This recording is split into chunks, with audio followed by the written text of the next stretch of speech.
Shalom Bapak Ibu yang dikasihi Tuhan, selamat jumpa kembali dengan suara pengembalaan Gereja Isa Al-Masih Jemaat Banyumane. Hari ini saya ingin membacakan nats Alkitab dari kitab 1 Korintus 9 ayat yang ke-23 hingga 27. Ayat ini berkata demikian, segala sesuatu ini aku lakukan karena Injil, supaya aku mendapat bagian di dalamnya. Tidak tahukah kamu bahwa dalam gelanggang pertandingan semua peserta turut berlari, tetapi bahwa hanya satu orang saja yang mendapat hadiah? Karena itu larilah begitu rupa sehingga kamu memperolehnya.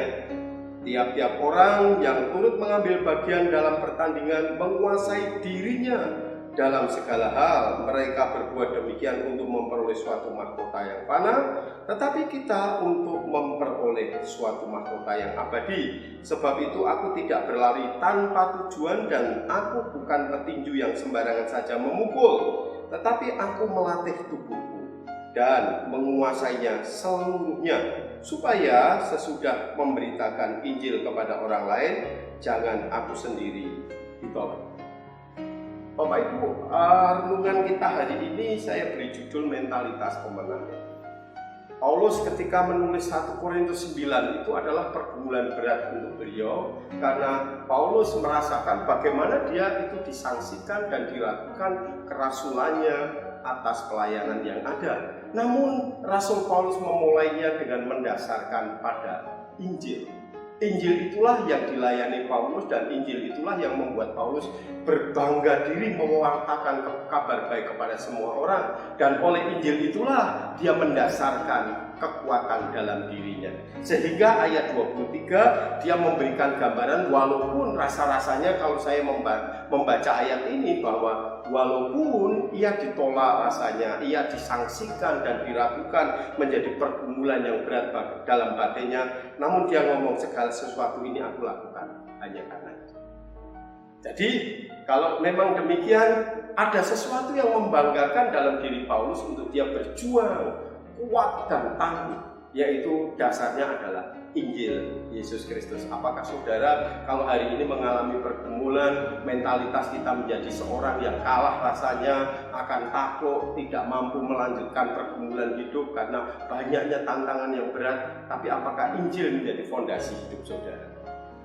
Oleh karena itu, mentalitas orang yang mendasarkan imannya pada Injil itu dikatakan dalam ayat 23 sampai ayat 27 itu memberi gambaran mentalitasnya ada 3 ciri. Ciri pertama mentalnya adalah dia adalah seorang pejuang yang tangguh. Ayat yang ke-24 di bagian akhir ketika Paulus menyatakan bahwa dalam gelanggang pertandingan itu semua orang harus turut berlari, tidak ada yang menjadi penonton. Karena itu dinasihatkan dengan kalimat, karena itu larilah begitu.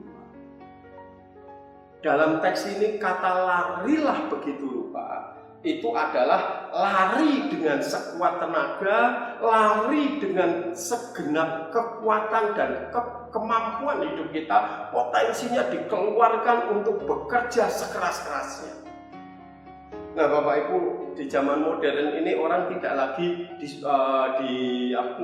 didorong untuk bisa kerja keras. Karena dunia ini adalah dunia instan, pengennya semua serba gampang, serba enak, serba mudah, tidak mau proses, tidak mau kerja sekeras-kerasnya, tapi yang dimau adalah kerja ringan tetapi hasilnya maksimal. Itu tidak akan mungkin.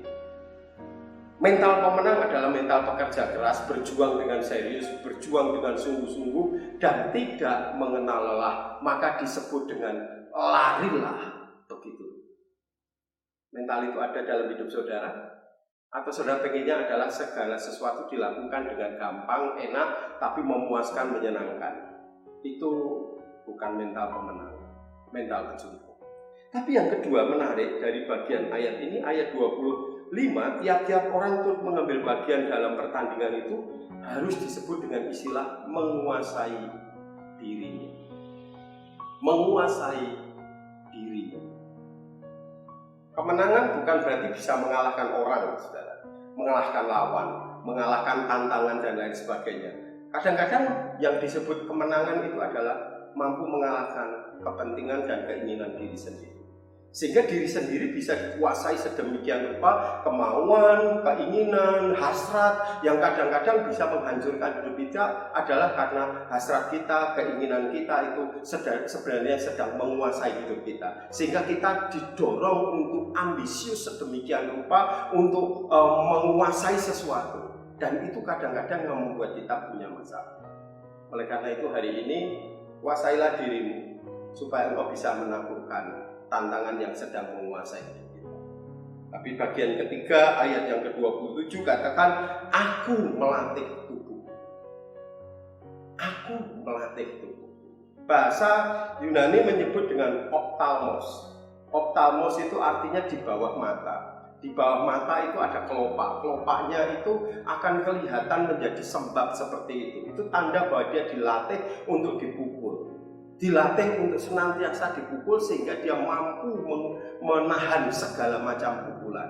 Dan hidup kita sama, dalam kehidupan kita sebagai seorang pemenang, kita itu jangan sampai kita gampang jatuh gara-gara dipukul. Itu mental pemenang. Mental pemenang adalah dipukul tetapi tidak jatuh. Sembab matanya, iya. Biru, ya membiru. Sakit, iya, tapi tidak terjatuh. Itulah yang disebut dengan aku melatih. Apakah kita mau dilatih?